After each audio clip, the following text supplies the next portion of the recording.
Save box app നിക്ഷേപ തട്ടിപ്പ് കേസിൽ നടൻ ജയസൂര്യയ്ക്ക് വീണ്ടും ഇഡിയുടെ സമൻസ്. ജനുവരി 7-ന് ഹാജരാകണം.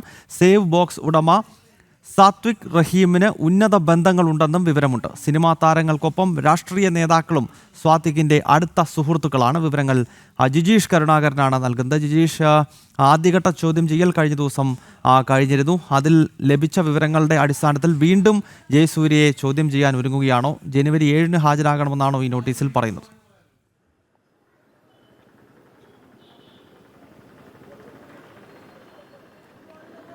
ഗൗതം പറഞ്ഞതുപോലെ തന്നെ തിങ്കളാഴ്ച വിശദമായ ഒരു ചോദ്യം ചെയ്യൽ തന്നെയായിരുന്നു ജയസൂര്യയെ നടത്തിയത്. മണിക്കൂറുകൾ നീണ്ട ഏതാണ്ട് 6 മണിക്കൂറിലധികം നീണ്ട ചോദ്യം ചെയ്യലായിരുന്നു ജയസൂര്യ, ഭാര്യ സരിത ജയസൂര്യ എന്നിവരെ കൊച്ചി ഇഡി ഓഫീസിൽ വിളിച്ചു വരുത്തി നടത്തിയത്. പ്രധാനമായും സാദിഖ് റഹീം എന്ന ഈ തട്ടിപ്പ് കമ്പനിയുടെ ഉടമയുമായി നടത്തിയിട്ടുള്ള സാമ്പത്തിക ഇടപാടുകളുമായി ബന്ധപ്പെട്ടാണ്. ഇതിൽ ജയസൂര്യ നൽകിയ ഒരു മൊഴി എന്ന് പറയുന്നത് ബ്രാൻഡ് അംബാസഡർ എന്ന നിലയിലുള്ള പണമിടപാടുകൾ മാത്രമാണ് തനിക്ക് ഉണ്ടായിട്ടുള്ളത്, മറ്റ് ബന്ധങ്ങളൊന്നുമില്ല, താൻ അവിടെ നിക്ഷേപങ്ങൾ നടത്തുകയോ അതിൻ്റെ ലാഭവിഹിതം പങ്കിടുകയോ ചെയ്തിട്ടില്ല എന്നത് തന്നെയാണ്. എന്നാൽ തുടർച്ചയായി നടത്തിയ സാമ്പത്തിക ഇടപാടുകളിലുള്ള കൂടുതൽ വ്യക്തത വരുത്തുന്നതിൻ്റെ ഭാഗമാണ് എൻഫോഴ്സ്മെന്റ് ഡയറക്ടറേറ്റ് ഒരിക്കൽ കൂടി ചോദ്യം ചെയ്യാൻ വിളിപ്പിച്ചിരിക്കുന്നത്. ഇതിനിടയിൽ തന്നെ സാദിഖ് റഹീമിൻ്റെ കൂടുതൽ രാഷ്ട്രീയ ബന്ധങ്ങൾ കൂടി വെളിച്ചത്ത് വരികയും ചെയ്യുന്നുണ്ട്. പ്രത്യേകിച്ച് രാഹുൽ മാങ്കൂട്ടം അടക്കമുള്ള കോൺഗ്രസ് നേതാവ് രാഹുൽ മാങ്കൂട്ടം, ഒപ്പം തന്നെ ഷാഫി പറമ്പിൽ അടക്കമുള്ള നേതാക്കളുമായി അടുത്ത ബന്ധമായിരുന്നു സ്വാതിക്ക് പുലർത്തിയിരുന്നത്. ഈ ഒരു സൗഹൃദങ്ങളെല്ലാം തന്നെ ഈ അവർക്കൊപ്പമുള്ള ചിത്രങ്ങളെല്ലാം നിക്ഷേപങ്ങൾ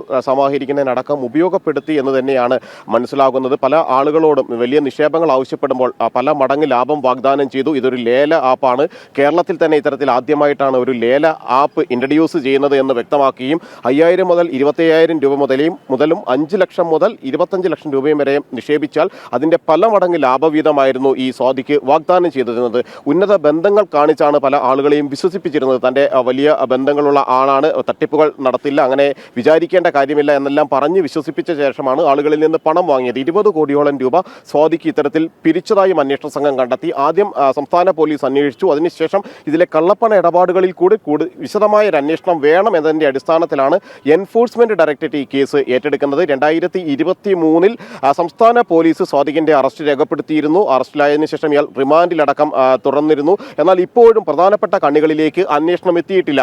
ഇതിന്റെ ഉടമകളായിട്ടുള്ള മറ്റു ചില ആളുകൾ ഇപ്പോഴും വിദേശത്ത് തുടരുന്നുണ്ട്. അവരെ കേന്ദ്രീകരിച്ചുള്ള അന്വേഷണം നടക്കണം. ഈ രാഷ്ട്രീയ ബന്ധങ്ങളിൽ അവർക്ക് ഏതെങ്കിലും തരത്തിൽ നേരിട്ട് ഈ സ്വാതിക്കുമായി സാമ്പത്തിക ഇടപാടുകൾ ഉണ്ടായിരുന്നോ, ഏതെങ്കിലും സാമ്പത്തിക ലാഭം അവർ കൈപ്പറ്റിയിരുന്നോ എന്നതാണ് വ്യക്തമാകേണ്ടത്. അല്ലെങ്കിൽ സാധാരണ നിലയിൽ ഒരു സൗഹൃദത്തെ സ്വാതിക്ക് ഉപയോഗപ്പെടുത്തുക മാത്രമാണോ എന്നത് സംബന്ധിച്ച് വിശദമായ ഒരു അന്വേഷണത്തിലൂടെ മാത്രമായിരിക്കും കാര്യങ്ങൾ പുറത്തു വരിക. അത് സംബന്ധിച്ചെല്ലാം തന്നെയാണ് എൻഫോഴ്സ്മെന്റ് ഡയറക്ടറേറ്റ് കൂടി അന്വേഷിക്കുന്നത്. മാത്രമല്ല തുടർച്ചയായി എന്ത് സാമ്പത്തിക ഇടപാടുകളാണ് നടന്നത് എന്നത് സംബന്ധിച്ചുള്ള ഒരു അന്വേഷണം കൂടി ജയസൂര്യയുമായി ബന്ധപ്പെട്ട് എൻഫോഴ്സ്മെന്റ് ഡയറക്ടറേറ്റ് നടത്തുന്നു. അതുകൊണ്ട് തന്നെയാണ് 7-ാം തീയതി ഒരിക്കൽ കൂടി കൂടുതൽ രേഖകളുമായി ബന്ധപ്പെട്ടും സാമ്പത്തിക ഇടപാടുകൾ നടത്തിയതിന്റെ തെളിവുകൾ ഹാജരാക്കാൻ കൂടി അന്വേഷണ സംഘം ആവശ്യപ്പെട്ടിരിക്കുന്നത്.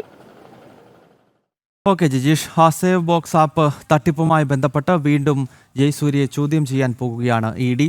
അടുത്ത മാസം 7-ാം തീയതി ഹാജരാകണമെന്നാവശ്യപ്പെട്ടാണ് നോട്ടീസ് നൽകിയിരിക്കുന്നത്. ജിജീഷാണ് കൊച്ചിയിൽ നിന്നും ചേർന്നത്.